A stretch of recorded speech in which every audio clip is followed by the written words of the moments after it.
Aya wanted to create a fun and safe space for kids in Tokyo, but it would take a miracle to be able to afford a new house.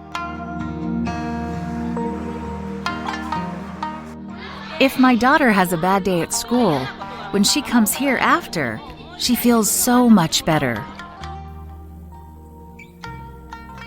It's really fun to play with other kids, talk, and eat together. That's why I come. About 2 years ago, a friend invited Aki to play after school, and she's been coming ever since. Now Aya hosts children in her home at least twice a week. They play, talk, eat, and learn about God. And for many of the children, this is where they hear about Jesus for the first time.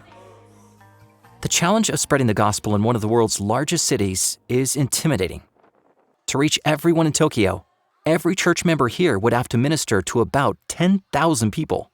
So each person who walks through Aya's door is a blessing.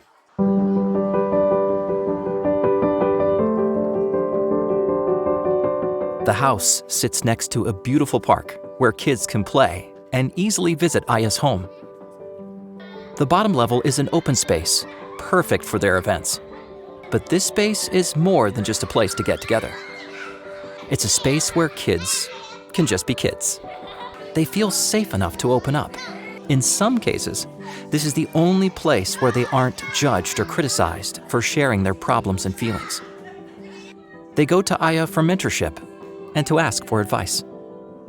This all started 2 years ago, when Aya felt a need for something more than her daily routine. She visited a mother's support group, and someone in the group recommended that Aya connect with another woman named Sachiko. The two quickly became friends. Sachiko brought her kids to Aya's home, and they made it a regular event. The second week, third week, fourth week, the kids were coming to play. Then other kids started showing up. We didn't advertise at all. Eventually, a lot of kids came, and we were meeting in my tiny home. Each time, the kids played, and Sachiko and Aya shared something from the Bible. Aya contacted the parents to let them know where their kids were and what was happening. 20 or so kids came regularly, and they squeezed into her small apartment. Many of the kids were bullied at school or felt as if they didn't belong, so this became one of the most important times of the week for them. Even Aya's husband wasn't Christian, but he saw the positive impact the ministry had on the kids. Sachiko and Aya started renting a community hall 4 times a month, but they wanted to meet twice as often as that. So Aya prayed for God to provide a new meeting place. She was also praying for a new home since her apartment contract was ending. One day, she walked by a house for sale, but thought it would be impossible to buy it because real estate in Tokyo is so expensive. But Aya's husband came home one day with some good news. He told her that his new job would allow them to afford the home they wanted to use for ministry.